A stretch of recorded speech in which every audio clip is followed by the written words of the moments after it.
Good morning class 5th students. अब हम पाठ 8 विशेषण के प्रश्नोत्तर याद करेंगे और जिन बच्चों का अभी तक कार्य नहीं हुआ है वो कार्य करिए, पूरा कर लीजिए, क्योंकि परीक्षा में आपके सारे प्रश्नोत्तर, अभ्यास कार्य सब कुछ आएगा। इसलिए पहला प्रश्न है, विशेषण किसे कहते हैं?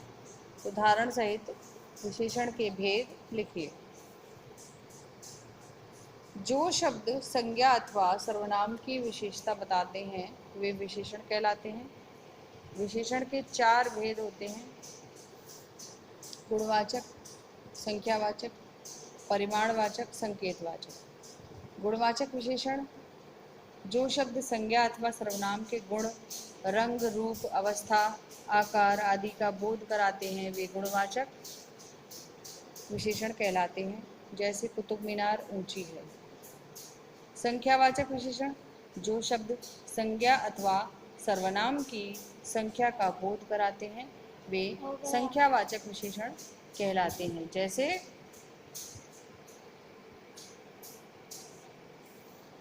इंद्रधनुष में 7 रंग हैं। परिमाणवाचक विशेषण: जो शब्द संज्ञा अथवा सर्वनाम के परिमाण, मापतौल का बोध कराते हैं परिमाणवाचक विशेषण कहलाते हैं। जैसे राहुल 5 किलो आम लाया। संकेतवाचक विशेषण: जो सर्वनाम शब्द विशेषण के रूप में प्रयोग किए जाते हैं या किसी की ओर संकेत करते हैं संकेतवाचक विशेषण या सार्वनामिक विशेषण कहलाते हैं। जैसे वह लड़का मोहन है, तो वह शब्द क्या है? विशेषण है।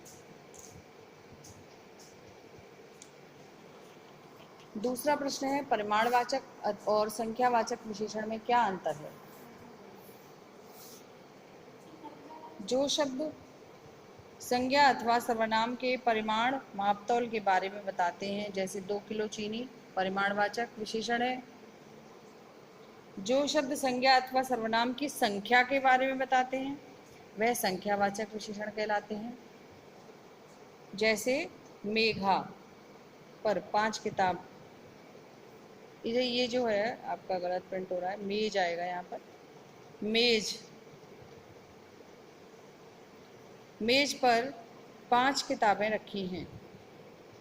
आप कोई और वाक्य भी लिख सकते हैं जिसमें संख्या आ रही हो कि मेरे पास 2 पेंसिल हैं, अलमारी में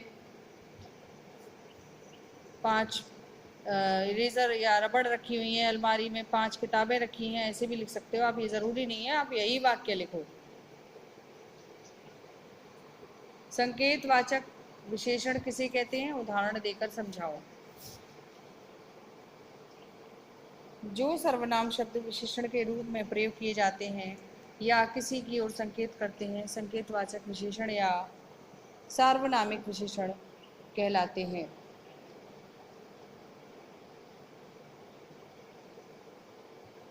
जैसे वह लड़का मोहन है।